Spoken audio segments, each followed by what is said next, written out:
அனைத்து உலக மக்களுக்கும் என் முதல் வணக்கத்தை தெரிவிச்சுக்கிறேங்க.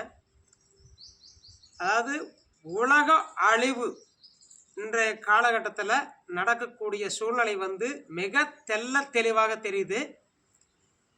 ஏற்கனவே அந்த வெயில் பற்றி நான் ஒரு 1.5 வருஷத்துக்கு முன்னாடியே இந்த மாதிரி வெயில் காலம் வரும், வெப்பம் அதிகரிக்குன்னு சொல்லியிருந்தேன். இந்த வெப்பத்தினால் உயிர்கள் நிறைய இழக்க வேண்டிய சூழ்நிலை வரும் காலகட்டத்தில் நடக்குது. அதே போல் நிலம், நீர், காற்று, ஆகாயம் பஞ்சபூதங்களினால் அழிவு நெருங்கிட்டு இருக்குது. அதை இப்போ நம்ம பார்க்கக்கூடிய காலகட்டம் வந்துருச்சு.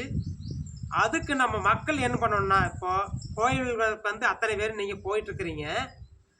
கோவில்களுக்கு போகும்போது நம் எண்ணம் செயல் தூய்மையாக இருக்க வேண்டும். நல்ல எண்ணத்தை வளர்த்திக்காங்க. இந்த நேச்சரோட கொஞ்சம் ஒன்றி போங்க. ஏன்னா இயற்கையோடு ஒன்றி போனால் மட்டும்தான் இதை நம்ம தள்ளி வைக்க முடியும். இல்லைன்னா யாருனாலும் இது ஒன்றுமே பண்ண முடியாத சூழ்நிலை இப்போ உருவாகிட்டு இருக்குது. ஏன்னா நீர்னால் எந்த அளவு கழிவாகுன்னு சொல்ல முடியாது, வெப்பத்தினால் எந்த அளவு கழிவுன்னு சொல்ல முடியாது. இப்போ நெருங்கிட்டு இருக்குது. தயவு செய்து அத்தனை மக்களை புரிஞ்சுக்காங்க.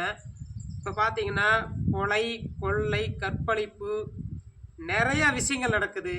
இப்போ ஒரு டீச்சர்ஸ் லைன் எடுத்துட்டாலும் பாடம் இருக்கிற ஆசிரியரும் சரியில்லை, ஒரு இடத்துல தலைமையில் இருக்கிறவங்களும் சரியில்லை. எல்லா இடத்துலையும் கெட்டு போய் கிடக்குது. நம்ம எண்ணம் செயல் கெட்டு போய் கிடக்குது. இப்போ லட்சக்கணக்கான பேர், கோடிக்கணக்கான பேர் நீங்கள் கோவிலுக்கு போகிறீங்க. ஆனால் நீங்கள் என்ன எண்ணத்தில் இருக்கிறீங்க? அப்படி அந்த இடத்துல ஒரு 2 நிமிஷம் தான் அந்த நல்ல எண்ணத்தில் இருக்கிறீங்க. வெளியே வரும்போது நீங்கள் மாற்று எண்ணத்துக்கு வந்துடுறீங்க.